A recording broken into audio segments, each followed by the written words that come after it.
जी राम जी बोले, मतलब राम का नाम तक लेने में दिक्कत, इतना खौफ, इतना डर आप लोगों को।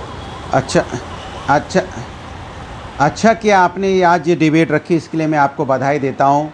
और साथ में आपसे आग्रह करता हूँ कि शंकराचार्य अभिमुक्तेश्वरानंद सरस्वती जी के साथ जो अन्याय हुआ, इसमें क्या हुआ?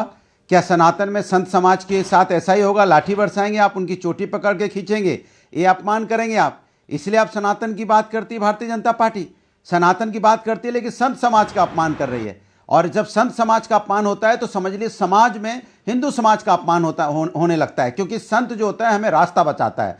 सनातन में संत की बहुत ऊंची जगह मानी जाती है, लेकिन उन्हीं का अपमान कर रहे हैं आप और कहते हैं वो शंकराचार्य नहीं है। मन कहते मान लीजिए शंकराचार्य नहीं है, अरे संत तो हैं, संतों का सम्मान नहीं होगा क्या? संतों को आप इस तरह से घसीटेंगे, उनको स्नान करने से रोकेंगे, उसके बाद उसमें नई बहस छेड़ देंगे कि शंकराचार्य नहीं। इसके पहले जब आपने कुंभ मेला कराया था तब तो उनको शंकराचार्य माना था, और यहाँ पे हमारे देश के प्रधानमंत्री जी ने भी उनसे आशीर्वाद लिया था, और आज वो शंकराचार्य नहीं रहे। मतलब भारतीय जनता पार्टी की अगर कोई बात के सत्ता के खिलाफ अन्याय हो और कोई आवाज उठा दे तो वो संत नहीं होगा। अगर कोई आवाज उठा देगा तो लगता है डॉक्टर, कोई उठा देगा तो डॉक्टर नहीं होगा, कल कोई वकील उठा देगा तो वकील नहीं होगा, कल कोई किसान उठा देता है सरकार के खिलाफ तो किसान नहीं होता है, क्योंकि किसानों के साथ भी तो अन्याय हुआ था ना, किसानों को भी रौंदा ही गया था ना, किसानों की भी तो मौत हुई थी ना अपना अधिकार मांगने के लिए। तो बताइए क्या भारतीय जनता पार्टी संत समाज को भी, जो अगर भारतीय जनता पार्टी की बात करेगा वो सनातनी संत होगा, जो बात नहीं करेगा वो संत नहीं होगा? ये तो पहली बार देखने को मिला है। इसलिए मैं आपसे कहता हूं, आपने जो जी राम जी का आज डिबेट रखा है, इसके लिए मैं आपको बधाई देता हूं। कम से कम संत समाज की आवाज तो उठनी चाहिए ना। संत समाज के साथ उत्तर प्रदेश के अंदर में अन्याय हुआ, क्या उसमें माफी नहीं मांगी जा सकती? क्या अधिकारी माफी नहीं मांग सकते उनके साथ जो अपमान किया? संत समाज से माफी मांगने में तो कोई दिक्कत है नहीं, माफी तो मांग ही सकते हैं ना, लेकिन माफी नहीं मांगेंगे और हमें ज्ञान देंगे कि हम संतों का सम्मान नहीं करते।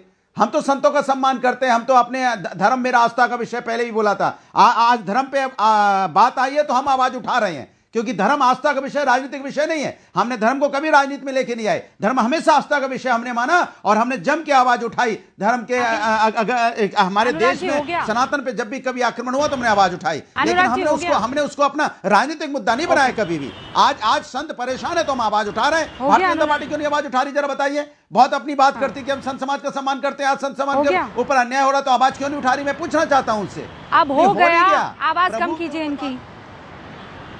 2015 में किसकी सरकार थी बताएंगे आप मुझे? जवाब दूं? 2015 में समाजवादी की सरकार थी। अभिमुक्तेश्वरानंद 2015 में थे कि नहीं थे? तब क्या थे? तब क्या थे ये बताइए, ज्ञान मत दीजिए। क्या थे 2015 में? पढ़ के सुनाऊं खबर? सुन तो लीजिए, पढ़ के सुनाऊं? तब सनातन का अपमान नहीं हुआ था। नहीं सुना पाएंगे आप नहीं सुनाएंगे। मैं खबर सुनाऊं पढ़ के आपको? नहीं सुनाएंगे। 2015 में उत्तर प्रदेश में अखिलेश यादव की सरकार के दौरान स्वामी अभिमुक्तेश्वरानंद, जो खुद को शंकराचार्य कहते हैं, उनके साथ पुलिस ने कथित तौर पर मारपीट की जब वो माघ मेले में स्नान करने जा रही थी। और ये घटना अक्सर वर्तमान संदर्भ में बीजेपी सरकार पर हमले के जवाब में कही जाती रही है।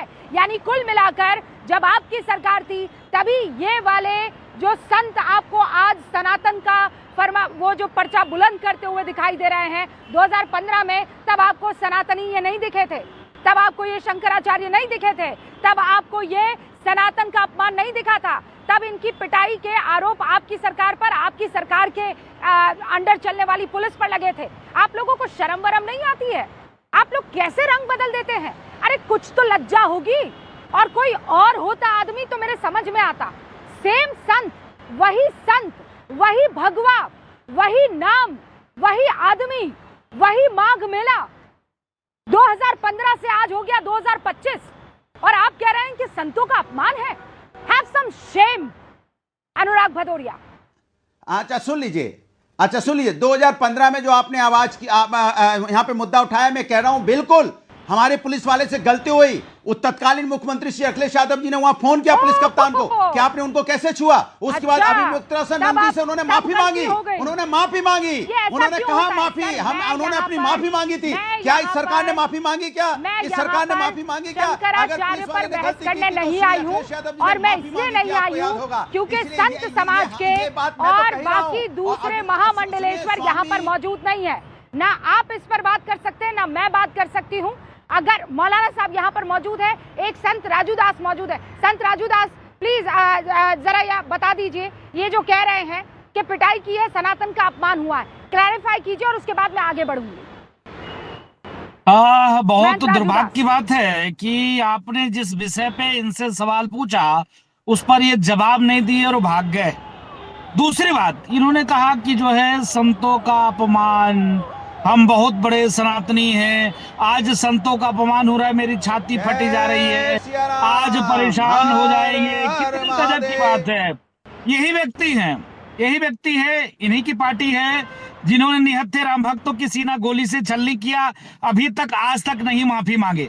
यही व्यक्ति है, इन्हीं पार्टी की सरकार है जो सदैव सनातन का अपमान करने के लिए इनके सारे नेता रातों दिन एक कर देते हैं। अभी मेरी बात को सुनेंगे नहीं सुन सकते, मैं सुनने की क्षमता नहीं, भदौरिया जी में सुनने की क्षमता नहीं है।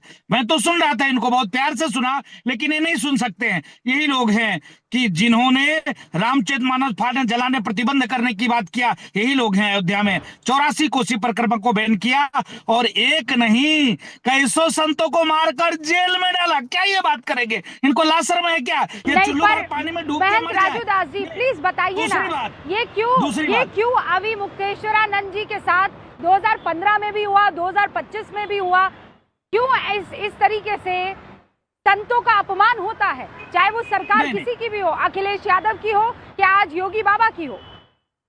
नहीं, मैं इस विषय पे हाथ जोड़कर निवेदन करना चाहता हूं। जिस प्रकार से अभी मुक्तेश्वरानंद जी ने शुद्ध रूप से राजनीतिकरण कर दिया, शुद्ध रूप से किसी भी प्रकार से साधु प्रवृत्ति, साधु मानसिकता का भाव उनके अंदर है ही नहीं है।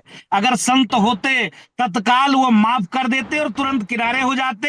हम लोगों ने, आपने देखा होगा कुंभ में प्रशासन ने कहा कि कहीं एक समस्या उत्पन्न हो गई है, संख्या बहुत बढ़ गई है, भगदड़ की स्थिति बन गई है। हम लोगों ने पूरी की पूरी सभी 13 अखाड़ों ने स्नान रोक दिया कुछ देर के लिए और हम लोगों ने मौका दिया कि नहीं, सभी भक्त दर्शन कर ले, उसके बाद हम आगे बढ़ेंगे। क्या बात करते हैं ये? वो रातों दिन जो राम का विरोध करे, राम मंदिर का विरोध करे, जो आए दिन हर एक विषय पे विपक्ष का सहयोग ले, मुसलमान का सहयोग ले, रातों दिन राजनीतिक जो है वार्तालाप करे, रातों दिन खाली बस विरोध, ये साधु हो सकता है क्या? मैं दर्शकों को एक बता देना चाहती हूँ, महंत राजू दास जी, ये जो शंकराचार्य अभी मुक्तेश्वरानंद जी के लिए कहा जा रहा है, इस पर भी बकायदा सरकार की तरफ से, पुलिस की तरफ से बयान आया है। क्या कहा गया है कि उनसे कहा गया था कि 50 मीटर की दूरी पर चलकर स्नान कर दिया जाए। मैंने भी कुछ संतों को सुना है, ये मेरा एक्सपर्टीज नहीं है, मैं इसमें कोई एक्सपर्ट नहीं हूं, मैं इस पर कोई बात कह नहीं सकती हूँ, लेकिन जो उनके मुख से सुना है, ये कहा गया है, अखाड़ा के जो प्रमुख है उनकी तरफ से मैंने सुना, उन्होंने कहा कि ऐसा कभी नहीं हुआ कि कोई पालकी, कोई डोली, कोई रथ जो है माघ मेले में किनारे तक गया हो स्नान के लिए। तो 50 मीटर पहले तो उतरना ही पड़ता है। और ये आरोप लगे अभी मुक्तेश्वरानंद जी के ऊपर कि उन्होंने इनकार कर दिया ये करने से। बहरहाल ये अनुराग भदौरिया ने कोशिश की थी कि इस मसले पर ले आया जाए। मैं दोबारा डिबेट को इस पूरे बिंदु पर लेकर आ रही हूँ